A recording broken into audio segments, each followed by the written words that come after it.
And now, you're tuned in to RBLR, the home of Tampa Bay's Reveler Sports.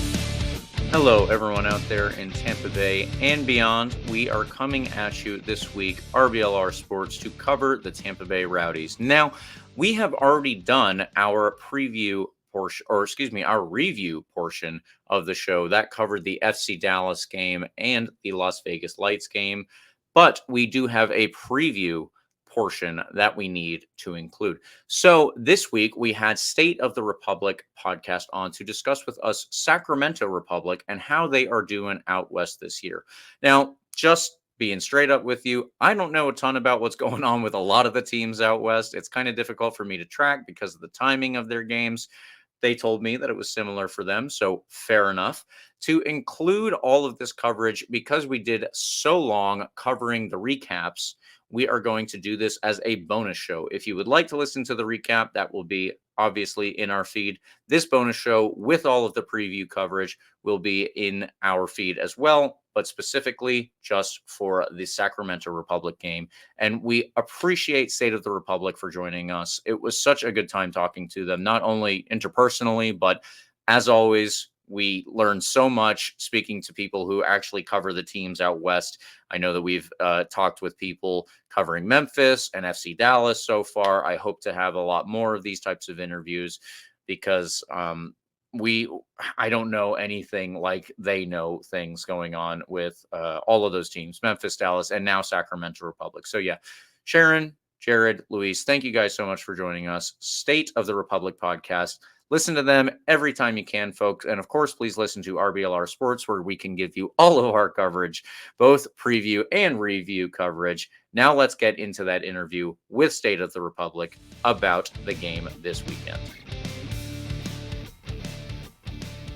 And now we move on to our interview. This week, we are playing Sacramento Republic, so we have the podcast that covers them, State of the Republic. We have Sharon on with us, we have Jared, and we have Luis on with us as well. Thank you guys so much for joining us to go over this exciting team that you have out west that I don't know a ton about, and I'm actually very eager to learn about this week. Hey, thanks for having us on. Really appreciate that. I love the fact that you reached out to us, James. It's great.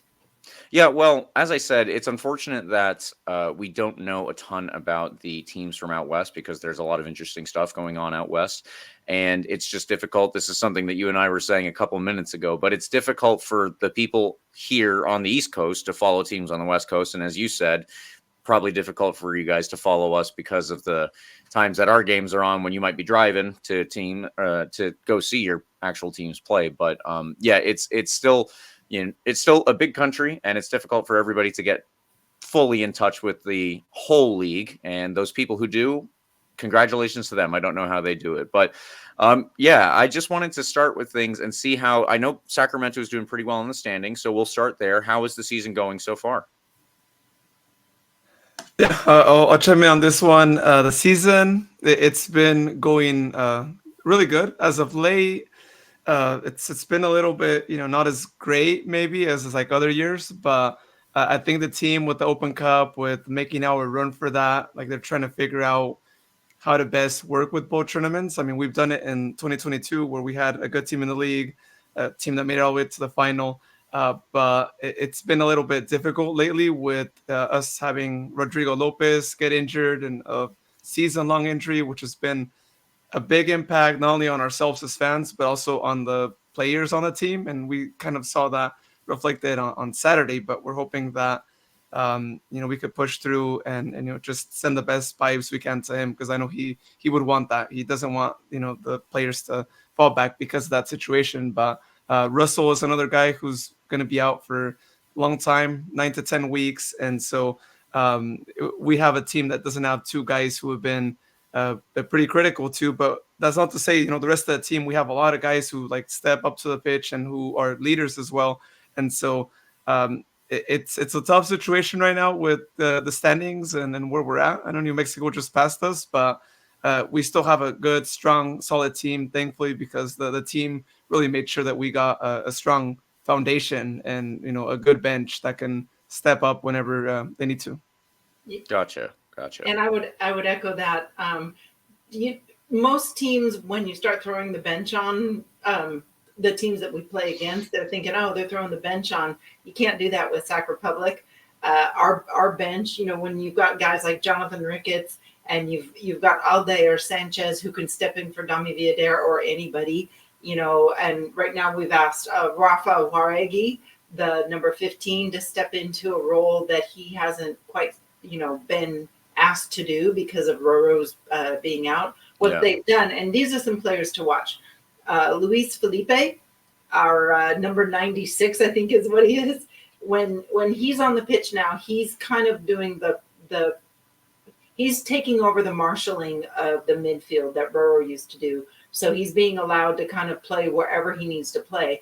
And without Russell Cicerone doing that dreamy, floaty, wherever he was needed up top, without that, now we're asking Trevor and our loanee from Huddersfield Town, our sister club in England, right? We've asked Kieran, he's our number 23. He's been asked to do a little bit more as well. And then our outside wing backs, Jack Gurr and Dami Villader, they've stepped up. And then you keep looking further on our bench. Like this last weekend, our starting center back, Connor Donovan, never saw a minute of the pitch because he's still recovering from a mild concussion that he got in none other than Rhode Island. I mean, come on. We already talked about Rhode Island being a little,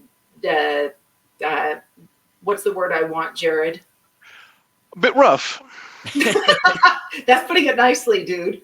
That's how we lost Russell and Connor Donovan. But Connor should be back. So I would say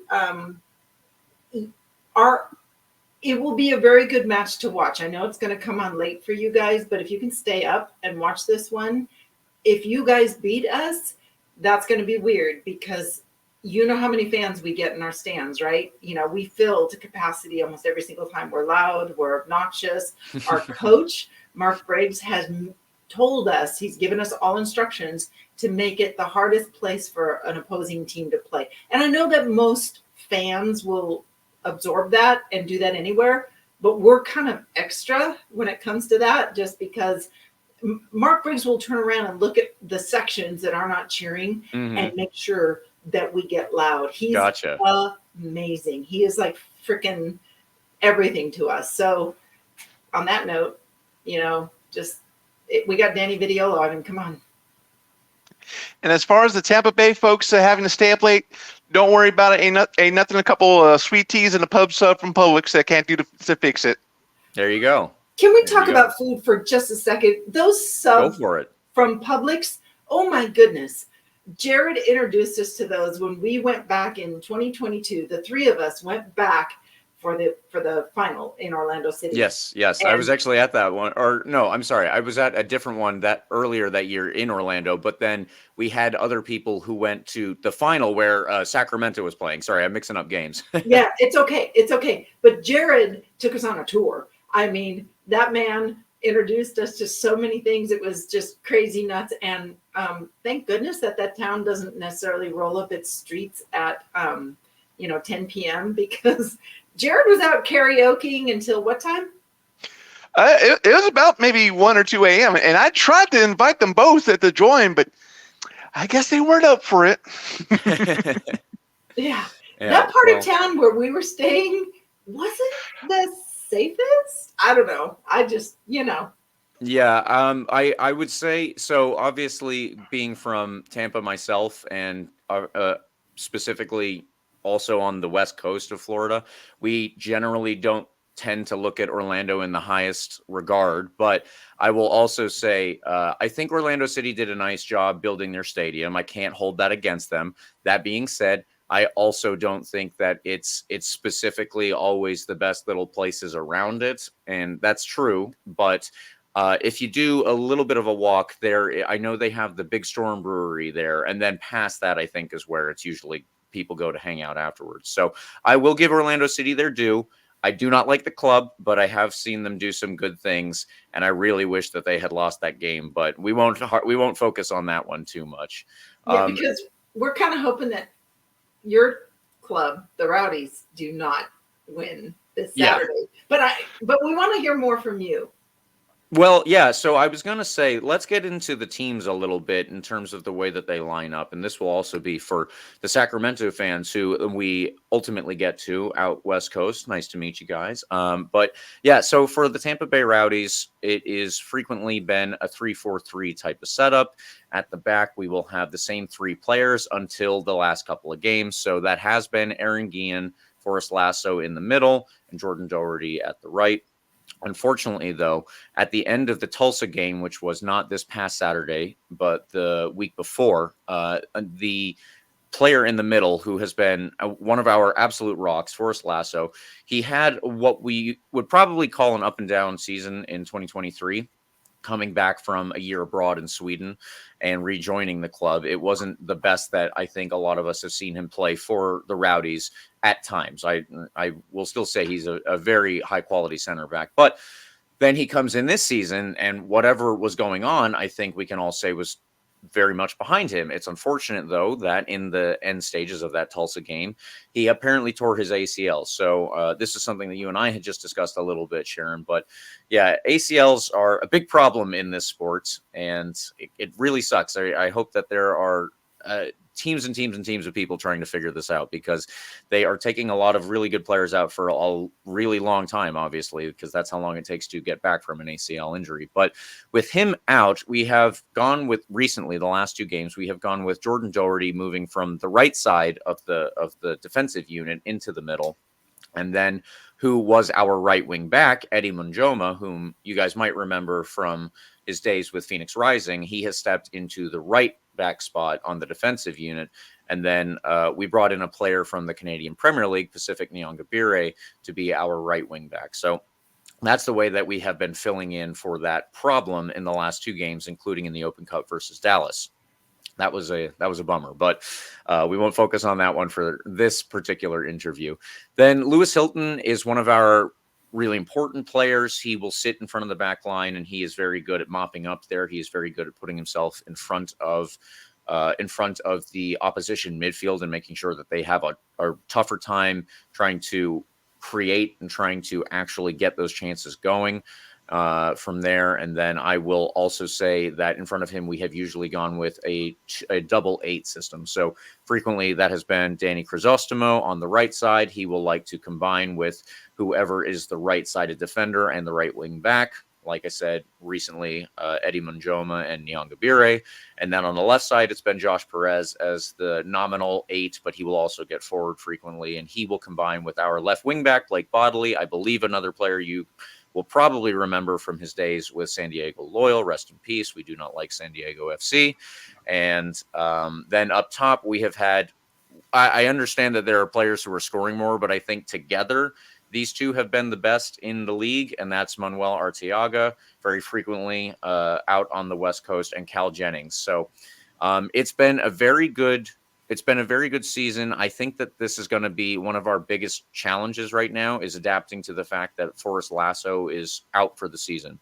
It's really unfortunate. As I said, his form has just gone up and up and up, and I'm about to do a piece about the way that he's been playing, but without knowing how the standings are going to play out in the end, you can't say exactly how a team is going to get ranked to the point where a player could be a Defender of the Year candidate or not. It'd be stupid to call anybody that in June. But if the Rowdies ended up doing well and going deep into the playoffs, and Forrest Lasso was involved in all of that, and he was at the same form, I would absolutely say that his name would be tossed into the hat. It's going to be very difficult to see exactly what this turns into. Forrest Lasso is very good in terms of his last-ditch emergency defending. He's top-notch at that this season. He's been blocking a ton of shots. But the other thing that I would point out is, other than the fact that he's 6'3", so he can get his head on the end of a lot of crosses or on the end of a lot of clearances from the other end, is his leadership. He is constantly talking. This is something that I brought up with him several years ago. In fact, in his first stint with the Rowdies, I asked him, "You seem like a very outspoken guy. You seem like someone who's very charming at the very least, and you want to be a part of the limelight at times, not in way that maybe a Cristiano Ronaldo is, but someone who does want to be down to earth and just wants to be involved and everybody to be interacting with him. So was that something that he cultivated or anything? And he said that that was, part of his growing up and everything, but he has translated it to being on the field and being the guy who can lead from the back. And he absolutely has done that. So I guess at this point, we're going to need him to lead from the sideline, which is unfortunate, but we'll see exactly who's going to be in the center back position long term, because Jordan Doherty is a very good defender, and I have no doubt that he can continue to play this role. The only issue that I have with Aaron Gee and Jordan Doherty and Eddie Manjoma on the back line is there's not a ton of height there. And maybe this is something that is just a little quirk in my brain from all of the center backs, all of the famous center backs being more taller players more frequently than not. But if we could get the other defender, Freddie Kleeman, into the center back position, he is, I believe, 6'4", 6'4", 6'5", something like that. So that would bring back the height that Forrest Lasso has and at least cover that one spot. Otherwise, I really don't see that there are a ton of big issues outstanding at the moment. It took the Rowdies a while to get going. Our standings, our place in the standings took a little bit of a hit because of the start of the season, but since then, I think that Robbie Nielsen has really put things together for us and allowed us to find a playable formation that he can chop and change with as need be, but also it's creating a ton of chances. Throughout April, we were one of the best teams for chance creation. We took a little bit of a dip when it came to the month of May because there were 2 games that followed games 4 days in a row. So it's something that you have also had to deal with. But I think that the players were pretty tired after their first Open Cup game against Birmingham Legion, which was a roller coaster. They were definitely pretty tired after this game against Dallas because we were so good in that game and just could not score. It was emotionally taxing even more than anything. Exactly. It was so close. I think we hit the woodwork 3 times in that game, but regardless, it did take a little bit of a toll on us. And so I think that our chance creation around those 2 Open Cup games did suffer. But outside of that, I think once we get ourselves back into a more regular schedule, we'll be able to get back to those same heights. And it's recreatable. We have seen that so far. So I like the way that we are creating for Cal Jennings and Manuel Arteaga. If one of them can't finish, the other one always does. And frequently, it's actually both of them, which is kind of astounding. But yeah, that's a broad overview of the way that things have been going for the Rowdies. How are Sacramento lining up and playing their way through this season? Okay, I'm going to just jump in here real quick because I was kind of writing down a little bit of our formational fluidity. There are times, and the announcers and pundits have always said, you never know what Sacramento is going to throw at you because it's going to look like a 5-3-2 1 minute, and then it'll look like a 3-5-2, then it'll look like a 5-4-1. It just depends on if we're goal down, goal even, goal up. As to how we're going to play. And typically through the middle of the park, the back 3 with Connor Donovan, our vocal leader in the back 3, which Jared has had to take on these last couple matches. He's the team of Jareds, because we have a goalkeeper named Jared. We have Jared on our podcast. And yes. we have Jared Timmer as a defender. And they're all tall. All 3 of our key defenders, including Lee Desmond, you add 4 to that. Shane Wheat, they're all like 6'3", 6'4". They're tall guys. That's kind of what you want in your defendership. But we also have, like, Shane Wheat is good with his feet. Jared's pretty good with his feet, and they're pretty smart passing. But that we kind of took a hit. Our accuracy wasn't just like an Open Cup. It took a little bit out of us. So the mental fatigue, and our coach Mark Briggs talked about that. It set in a bit because we were kind of missing on our pass connections these last, league matches because of the Open Cup, what it does to you. It's just amazing to watch what these guys have to recover from in such a quick amount of time. Yeah. But that being said, we are no Orlando City, and we are not going to back down our league matches just because, we want to play Open Cup. We hate them. But yeah, so with our 3 center backs, then we end up with these 2 wing backs. One of them is Dami on the left, Dami Villader, equally transferable to Aldair Sanchez. You can put either one of them in, and you're going to get a cut inside with Dami Villader. He's very comfortable with the ball at his feet. He's a Spaniard, by golly. so he's gonna toka you to death, whereas Aldair Sanchez is gonna run your butt off. And so you get Aldair Sanchez in there, and he's up and down and up and down and up and down, and he's like creating stuff from the outside wing like Jack Gurd does. Jack doesn't always cut inside. He's on the right side, doesn't always cut inside for everything, but now he's doing that, mixing it up a little bit. And now with so the two middle guys, the middle of the park, you've got Nick Ross, who sits nicely in the pocket. He's not a big guy. You usually think of a D-mid as a big brute.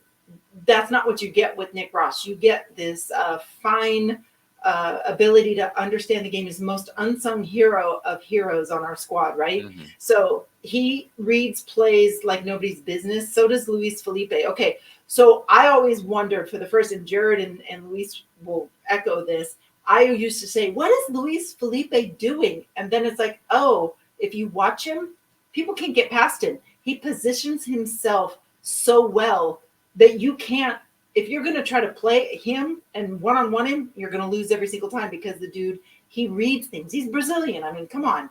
So he reads a game differently than most people do. Mm-hmm. He's also incredibly good in the air. He's an amazing aerial specialist. He's scored goals that way.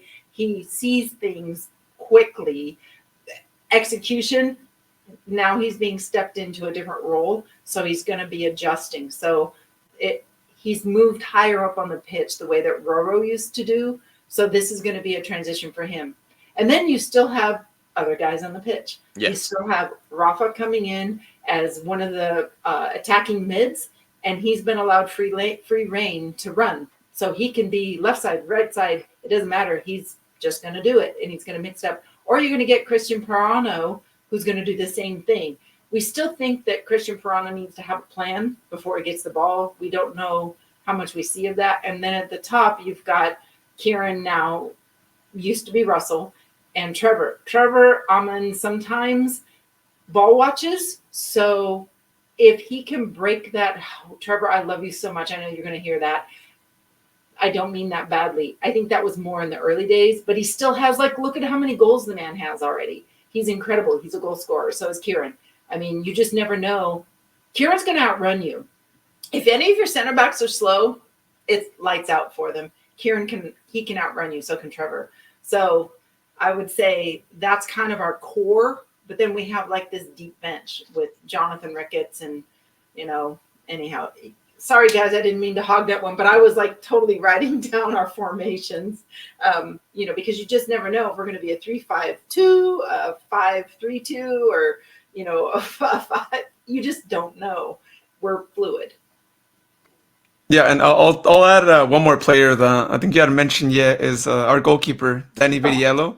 Been with us already for a few years. I mean, the guy was one of the key players for us to make it to the Open Cup final. And there's been so many games that we could have probably tied, lost, and he's always stepped up to, do the save that he has to do, and some crazy saves. I mean, just a few matches ago, I was right there next to Sharon, and we saw him do this like crazy save. I mean, it looked like what we joke around the podcast. It's like he has like cat-like reflexes, like you'll see a rocket shot come through, and he'll stop it, and you wonder like, how did he have that reaction? But the guy, he came to us from Pittsburgh Riverhounds. He was a Golden Glover there. With us, he got the Golden Glove as well. So his level has been so high that like he's a guy who I think deserves to play at a higher level. I mean, we keep it. We want to keep him forever. Naturally. But he's a guy that has so much potential in him too, in his goalkeeping abilities. And I mean, I'd venture out to say he's like the best goalkeeper that Sac Republic's ever had. And we've had a lot of good ones over the years, and including Josh Cohen, who went out to Israel and played professionally, Champions League and all that.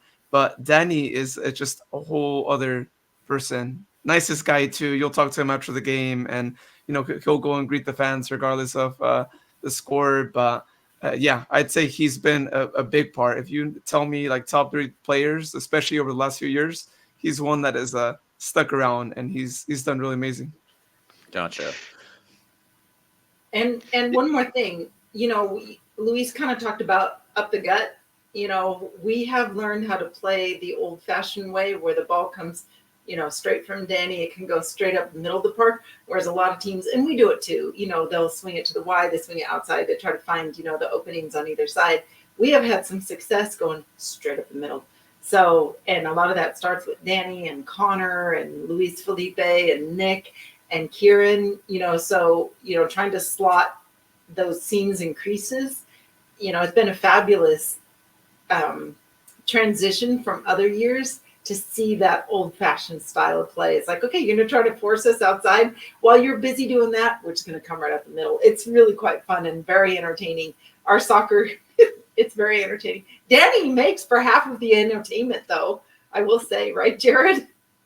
Yeah, there's a reason why we have so many health companies sponsoring our club, our park, because every home match, whenever you're at Heart Health Park, the health of your heart gets tested every single match. So I like that. And believe me, Danny definitely provides some of the drama, but there's reasons why he has that Golden Glove award. I mean, because the man is clutch. I mean, he will go in and grab any loose ball that gets in his way. I mean, with as many clean sheets as he's had, we kind of joke around that maybe he should be getting an endorsement deal with Purcell or Gain or Tide, to somebody with all the clean sheets that he racks up. Gotcha. I like that. That's actually pretty good. I haven't, with clean sheets, usually it was Forrest Lasso, our defender. He would post about it, and he would link it back to Krispy Kreme. So we would get we would always get the Krispy Kreme announcement the day after we did have a clean sheet. But that's pretty funny. I think that Downey or Gain, something like that, would possibly make even more sense. But one question that I had for you here, I specifically wanted to go back to where you guys were talking with chance creation going up to the two players that you have, because there are two very interesting players. I mean, a whole team is obviously very interesting, but they're two very interesting players in that I had not known too much about them before. So one of them is Trevor Amon, who is the prior top goal scorer from USL League One, and then he's come and joined you guys this year, and as far as I'm aware, doing pretty well. In addition to that, then up top, he's recently been joined by this other player, like you said, on loan from Huddersfield Town, Kieran Phillips, who apparently also is doing quite well. So if you guys could talk about how they're getting themselves involved, how the ball is getting up to them, where they are trying to get themselves in certain positions, and how they are turning that into as many goals as they have, which is quite a few. I'll start with Kieran because I've been one that was a little skeptical at first when he came to us, because I like to look at stats. We get a new player. I like to look at what's his recent form like, and I know he came from having a few injuries and all that. So part of me was like, hopefully I'm wrong. I'm always hoping I'm wrong whenever I say that, things don't look as great. And with him, I mean, he shocked us. It was literally the second game he gets subbed in, and he bags a goal. Actually, I think he bagged 2 goals, right? If I'm not mistaken. I think in his first game at home, because his first debut game was Braceface. Yeah, Braceface. His first game was at OC, and it was a lot different. But yeah, I mean, it was quite a way to present himself to Sacramento and do all that. But the guy, I mean, he's true to his European playing style. As Sharon was speaking earlier too, he's got speed in him. I think that what I spot the team doing a lot is they're trying to set balls, long balls to him. He'll break the offside trap, and with the speed that he has, I mean, he'll have a lot of one-on-one opportunities, and he knows how to finish those opportunities. And in the past, we've sometimes had one-on-one chances that don't always get completed, and then we're over here talking about them and how a player could have done something different. But the guy knows how to score one-on-one, and so I've just been really pleased to see him change as much as he has changed.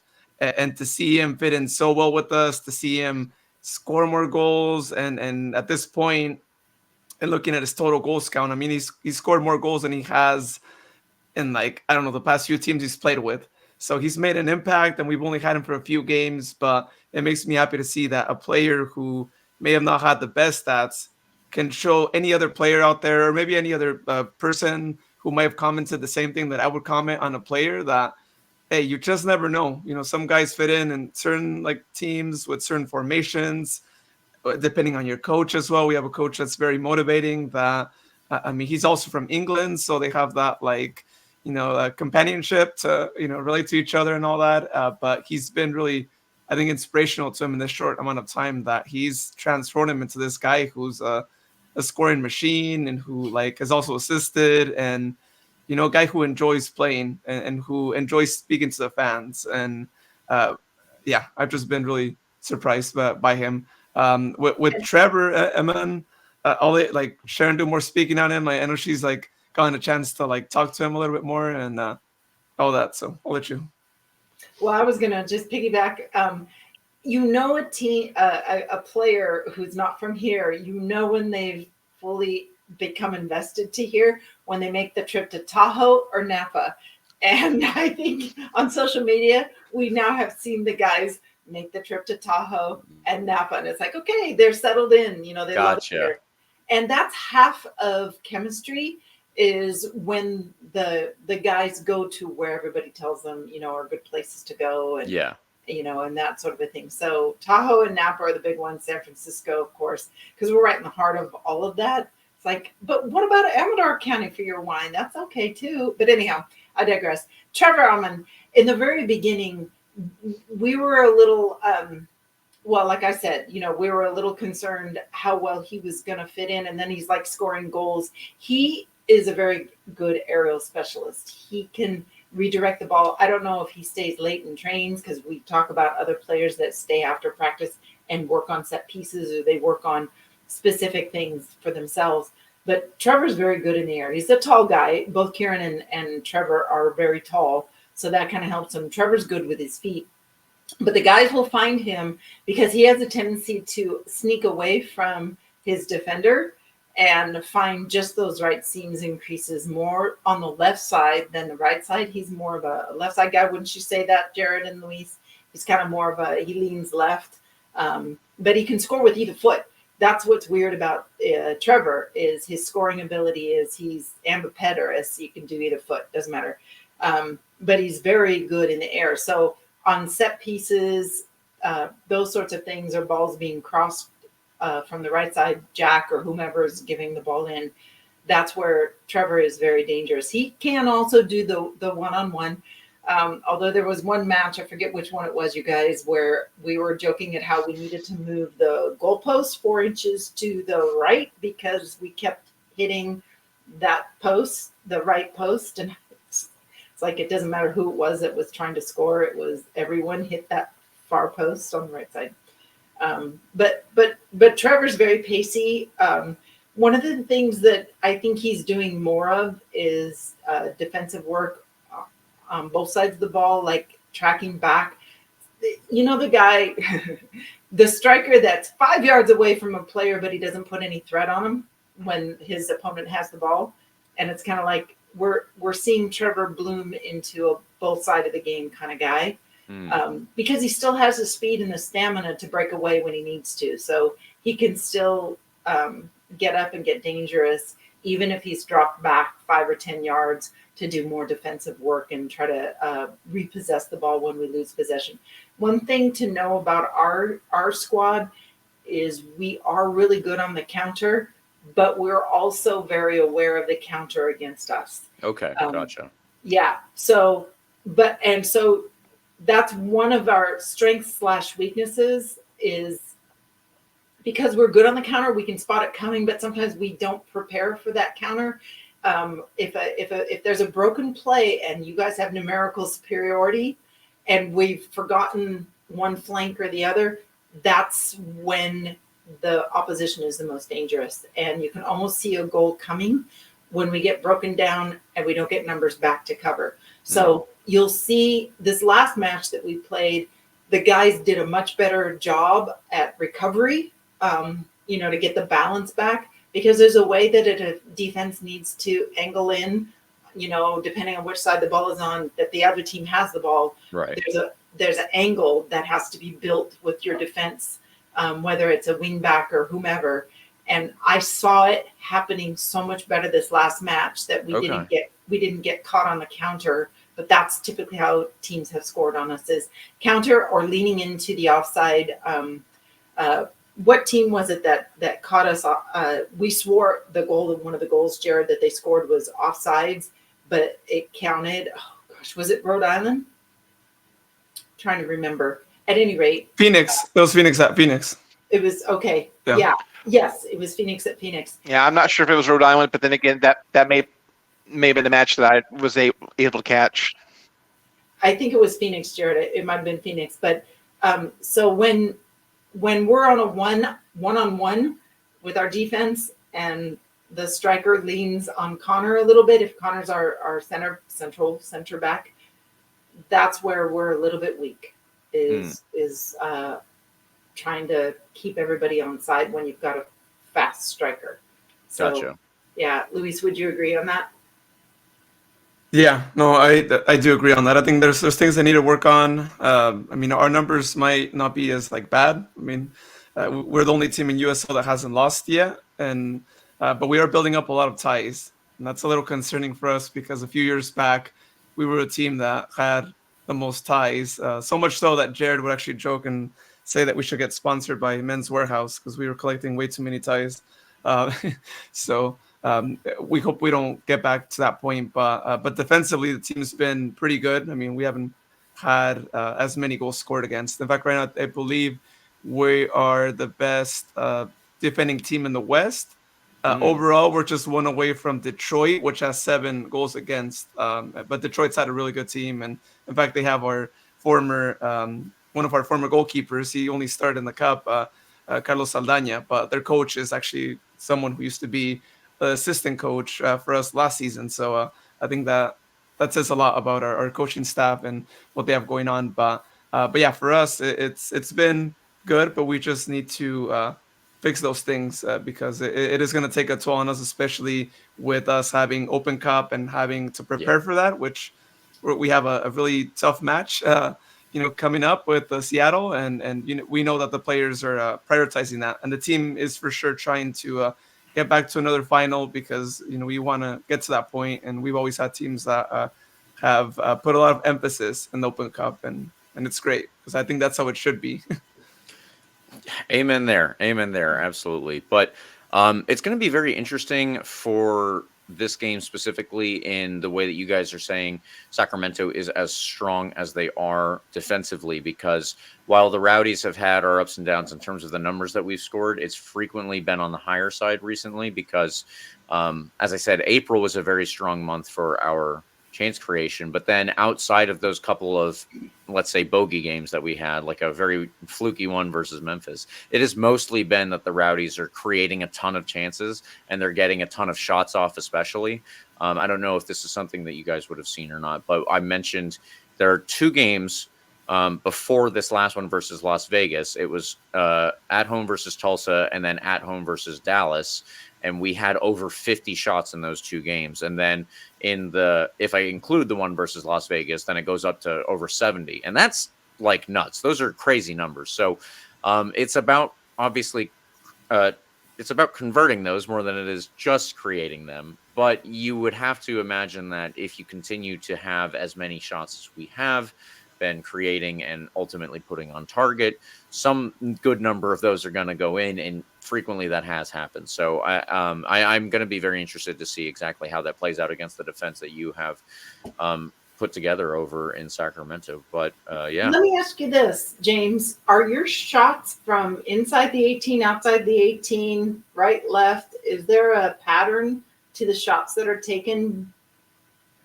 Well, so Cal Jennings and Manuel Arteaga are the 2 that are leading, I believe, in that category. And where they usually end up is they will be in the box receiving a ball from either the wingback on the right side if it's Arteaga, or on the left side if it's Cal Jennings, or frequently they'll still end up in the box. But if it's not coming exactly from across, it will come from build up down one of those 2 wings, because as I said, where we like to create a numerical advantage is with the right fullback, the right wingback, and then the right sided number 8. So I'm assuming in this game that'll be Manjoma, Nyangabire, and Danny Crisostomo, and they will draw a bunch of players over to them where they can find Cal Jennings, who's trying to sneak in behind the defense on that right side. And then over on the left, it'll be it'll be Aaron Guillen as the left back. It'll be Blake Bodley as the left wing back, and it'll be Josh Perez as the left-sided number 8. And they will be doing the same thing, trying to draw players into them and find Manuel Arteaga, who's trying to sneak in behind the defense on the other side. So mostly it will be 2 players who are going to try and find themselves in the box as frequently as possible. They love to be there, and they do love to get on the end of things, but those are the areas where we have created the most. It's definitely the crosses from our fullbacks or the numerical overloads from those fullbacks combining. So the 2 most important players frequently for our chance creation are going to be Nyongabire and Bodley. And then it's going to be a little bit deeper than that in the quarterbacking spot. If we want to look at it that way, it would be Lewis Hilton. He had an incredible performance against Dallas, in my opinion. It's just unfortunate that so few of our chances actually went in, and that the only chance that did go in was a penalty. But so it goes sometimes. That is the nature of a sport that is as low scoring as the one that we all choose to follow for all of our various reasons. Exactly. Well, do you guys have any more questions? Because I have exhausted myself on this end with all of the questions that I had lined up here. Well, I do want to speak highly as far as the Rowdies organization goes. I actually went to the Republic FC match in Tampa last June, which living from Phoenix, the flight could have been a lot better. But I have to say, I love Al Lang Stadium. It's a great stadium, great fans out there. And for those that may or may not remember, yes, I was the idiot with the Republic FC towel in the rain during halftime. So yeah, that was me. But no, the Rowdies, are definitely putting on a great lineup. I still remember Manuel Arteaga when he was playing for Phoenix Rising FC. He was definitely a thorn in the Western Conference, as well as Cal Jennings. So the fact that you've got both of these 2 big names on your squad, I mean, that's definitely going to help out the Rowdies this coming season. Yeah, absolutely. And I hate you right now, not Jared. Yeah, for 1 second, I'm going to hate on the Tampa Bay Rowdies because, you don't want to have our guys having to slide tackle you guys and, keep you out of the box and, put a ruin in Jennings and Arteaga's day. But just, Shane Wheat doesn't mind going down and he's going to get you. And Connor Donovan is the man of steel. He may not use his head right now because, he's recovering, but yeah, those guys don't hesitate. And Luis Felipe does not mind picking up a yellow, even though we don't want him to. So we hope we can interrupt the play of the Tampa Bay Rowdies that we absolutely love because we remember them from so many years back. The iteration of Tampa Bay Rowdies, love them. Yeah, really, really love your history. And all that to the compliments because I have been following the Rowdies, and to me it's always really awesome when I see teams that have been around for a really long time, and for you guys to be around since like 2008 and go through like NASL to finally join USL Championship. I think as much as it was sad to see NASL disappear back then, I think it ended up being a good thing because it helped USL just fortify even more, right? Have stronger teams and all that. But to see organizations like continuing like that just goes to show just the support that we have in various cities around the country. And we want to see more of that, right? We want to see more teams that aren't going to fold the next day, like i.e. San Diego, right? With the whole announcement and what happened there, because we think the league has a lot more potential to continue to move on to. And we're seeing it with different stadiums and the people that are coming to games and more people finding out about their teams. And I always say, like, for anyone out there who's supporting a USL team, as us being the super fans of our clubs, it's up to us to tell other people who may have never seen soccer. And I've spoken to so many people that they've never gone to a soccer game before. Like, you got to come to a game because it might not be MLS, but guess what? You're probably going to have a better time than you would at an MLS game. And I've been to a few of them. It's night and day. You have a whole different experience, even as a community. I mean, I don't want to like speak in general of like all the MLS teams, but like you just don't get the same community experience that you get at a USL match, right? Because naturally the stadium might be smaller. I was going to say, and all that. But I feel like the teams actually like put more effort into wanting to know the fans, right, and their needs. Whereas with MLS, it's more of a corporate. It's almost like a mom and pop business versus like a corporate business. Like you want to support more your local, because you get a different experience and they actually care to ask you what your experience was and go above and beyond for the fans. And so, yeah, I just really admire what you guys have going on, and just I want to see more teams like that to have a history where they could say like we're celebrating our like 15th anniversary. I mean, just like you guys were, was it like last year, right? Because you guys were founded in '08, so more of that. Yeah, I would definitely echo everything that you guys are saying about the small business aspect to it. It's not necessarily a small business, but it has that feel a lot more than definitely the more corporate MLS structure, in my opinion. You are going to get a lot more interaction with the players and the fans. That's definitely true. There hasn't been a home game that the players haven't gone up afterwards and tried to sign things for kids as much as they could, take pictures, all that kind of stuff. People have handed away, jerseys or shirts or just towels, whatever they can, but they always want to interact with the fans and make sure that they are all a community together, and it is bigger than just a roster with a salary and everything. So I agree with you 100% on there. And I am excited that in the future we'll be looking back in the future and we'll be saying, boy, those were the early days, and now look how big we are, all that kind of stuff. I'm very excited for that too. And I will say we're making like quite a progression in the Open Cup, right? I mean, we made it to the final. Right.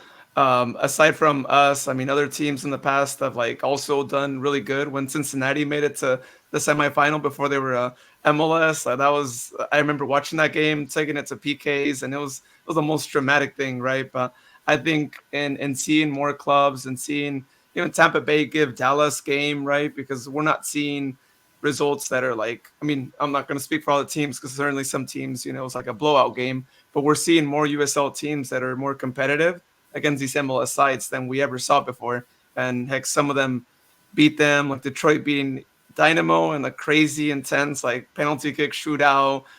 Even though the Houston coach wanted to like say otherwise, but I think there's just a bit of resentment there because still, for a USL team to be, I don't care if they're saying they're putting a B team out there. That is their organization. These are players who are getting paid like crazy amount of money, or even if they're bench players, they're getting paid a lot more for sure. So, and just seeing more of that and seeing teams give them game is just going to show a lot more for the league. And that's why I always support any team in USL that's playing against an MLS team. I don't care who they are. I don't care if they're a rival of ours, which we have some teams that we don't want to win in league. But once you're out there, they're representing more than just themselves. They're representing USL and the values that we have for the league. And if we never get promotion relegation with MLS, it doesn't really matter because we have a system being built. We were even rooting for Phoenix against Seattle. We were rooting for Phoenix, even though Preki, our former coach, is the assistant coach at Seattle. And I was kind of secretly going, it would be nice to see Preki again if we win the draw. But we were all cheering for Phoenix. Yeah, that was a little hard to digest, especially given last year's playoffs, the fact that we lost to Phoenix. And then, of course, a couple years ago, we still had the hand of fraud issue. But I was kind of hoping that Phoenix would win just so we could extract that revenge. But then again, that's just another MLS team we get to take out, hopefully, with Seattle. And I will say I am secretly hoping for Republic FC Dallas final for the Open Cup, only so I just have 120 miles to travel out to Dallas-Fort Worth to attend the game. So, but believe me, I would love to have Hard Health Park host it. But if it gets hosted in Dallas, I'm not going to complain. I gotcha. All right. Well, thank you so much for having us on. Thank you for joining us. I know it's a little bit of a time difference, obviously, and I don't know if that got in the way of any of your stuff going on this holiday, but I do appreciate you taking some time out of it to help us out down here in Tampa Bay to get a good understanding of what's going on out west, and specifically with the Sacramento Republic. Thank you again so much. It's a dry heat. Yes, that's good. Not what we have, I'll say that. Thank you, James. I mean, anytime we have to talk about Sac Republic, I mean, heck, we have this podcast that like we've been doing for like almost 3 years at this point. Like we jump to the bit to make sure we talk about what we have going on, because we're really proud of Sac Republic and all the things they do on and off the pitch too. So nice, awesome. Yeah, it's great being on here. Thanks for having us again. Of course. Thank you.